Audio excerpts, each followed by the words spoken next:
Good evening, and welcome to the show.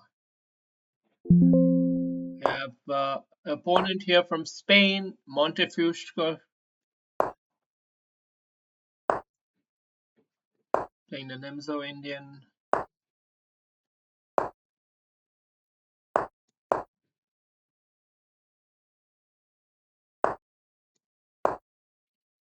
I like this setup. I think I'm pretty comfortable in this format.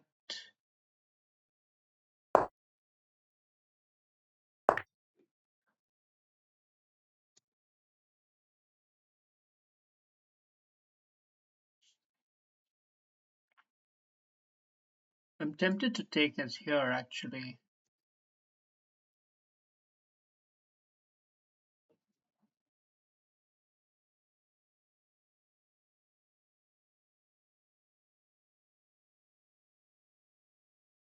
but I think this is still somehow better.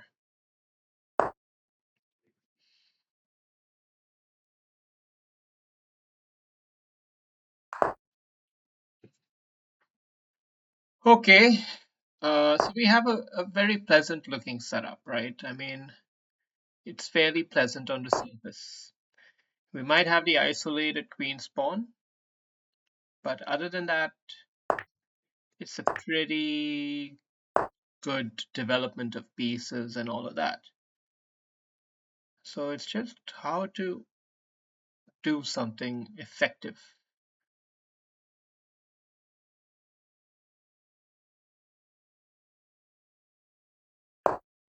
Not sure. We've got to try some things now. Got to get the rooks activated.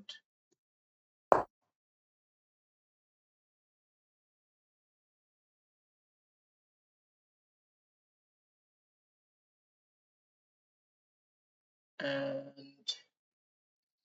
we have to figure out our pawn break plan. I guess this is the pawn break that we can try to make. Scuffle it up over here, get rid of the liability. Okay, but he's played a good move there.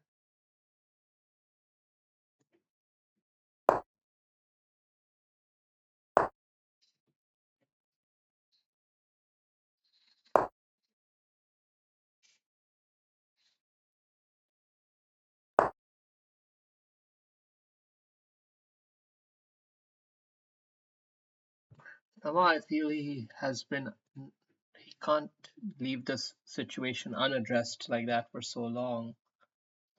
That can't be right. I'm gonna go here. I don't want him to be able to capture and then replace with a new bad guy. Now you guys are just gonna stick around there.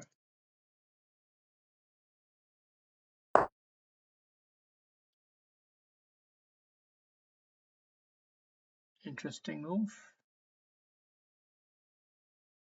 A lot of pieces could get traded off here.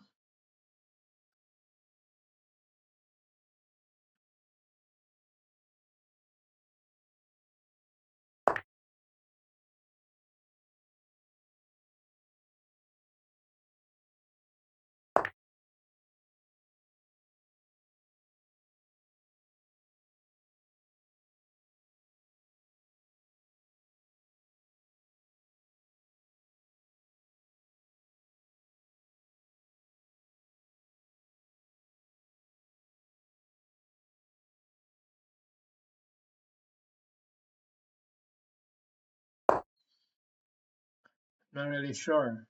This is a weird position. Capturing the knight would have brought his bishop into the game and just increased the pressure on me, really. So I think I need to be a bit more defensive somehow. Maybe knight back here. Just try to get some control back in the position.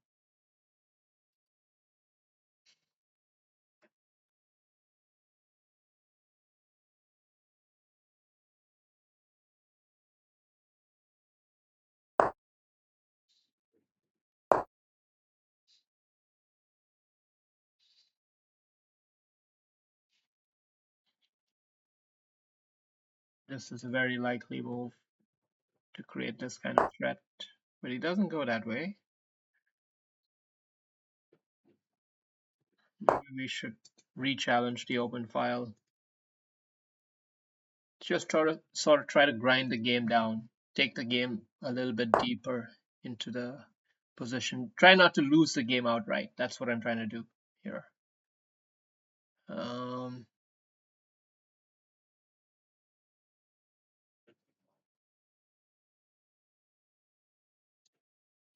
let's take it.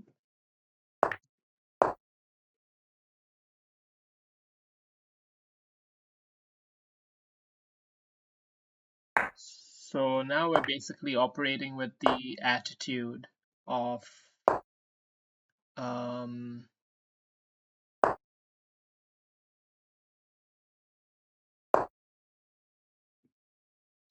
the attitude that the isolated queen pawn is more vulnerable when there are heavy pieces on the board, like the rooks and the queens.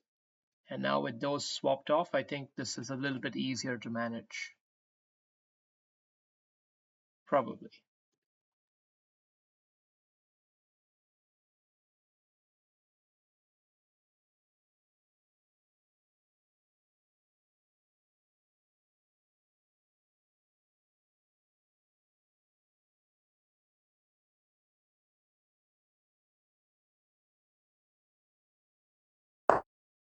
Okay, he actually played it. I was thinking if he's calculating it or what, but I don't think it's that hot a move, really.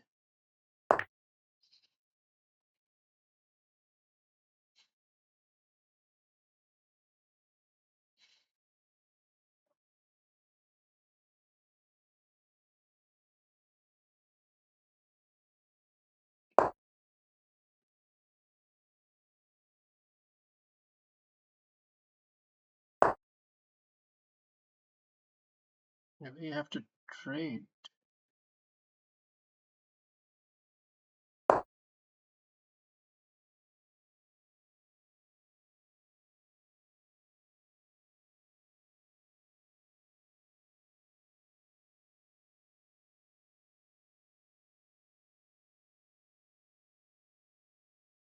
Okay, maybe his position's pretty good, actually. He's a pawn up. I have the bishop pair as compensation, but it is minimal. Maybe we'll have to just try to play the bishop pair in game.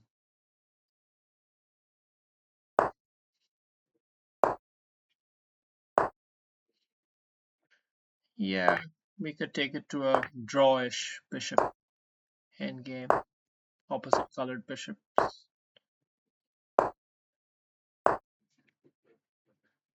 And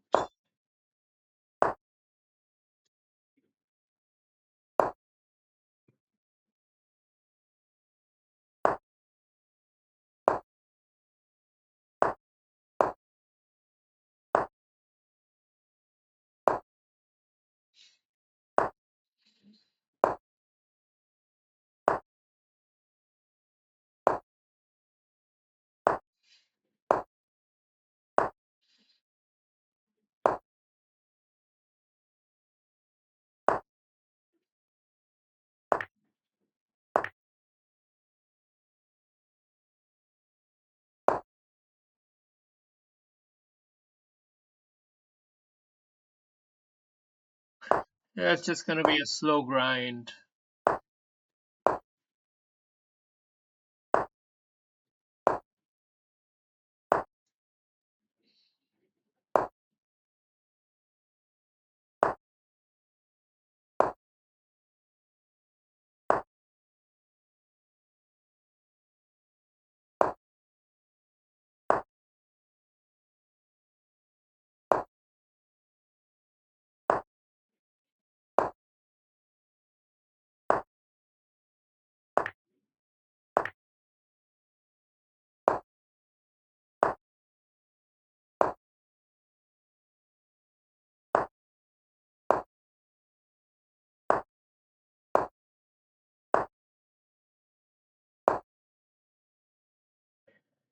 Yeah, had to. It wasn't necessarily the easiest thing to hold, but we've managed. So now let's just pre-move it for a draw.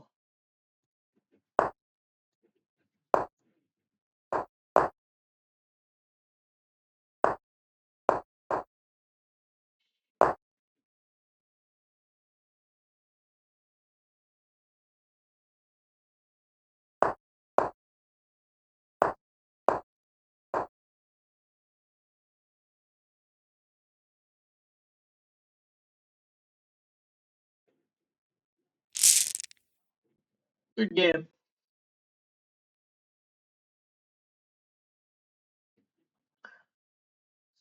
Sometimes you got to take the draw. You know, both of us played a pretty solid game, although there was some total jitters in the middle. Uh, but pretty strong game from both sides. 2400 caliber. Okay, we played the Nemzo. Okay, I should have taken with the other structure. It was interesting. Okay, good to know. Maybe in this setup that is better. So yeah, I felt he did have a small advantage in the position, and I was sort of playing catch up for much of the game, just hanging in there, trying to not just die. And we took the game down, removed pieces gradually, and I guess that helped to simplify. But he did win a pawn here, and that was a good tactic from him. I underestimated it, but it was a good tactic from him, and now the tables had truly turned. But he didn't take that second pawn, which I thought he might have. And even I, he missed his chance, actually. He should have taken that second pawn. I totally messed it up there. But fortunately for me, so did he. And we got into the opposite colored bishop endgame, famous for its drawish tendencies.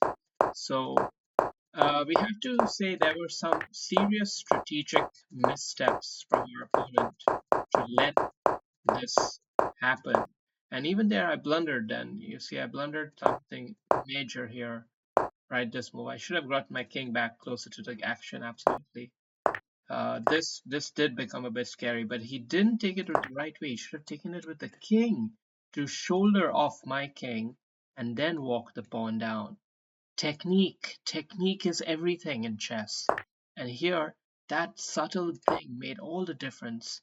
I still didn't get the fucking memo, but that's a different story. I still didn't, and the reason why it's a problem is because he can shoulder now. He can even shoulder now. Amazing. Well, let's just see the shouldering technique. How does this unfold? He continues to shoulder. The idea is to keep the king out from the action using the combination of bishop and king. It's a fantastic idea. Okay, but he didn't catch that, and I was able to get back here in time, and then it's just plump your king down there and don't make a big fuss out of it. All right, see you.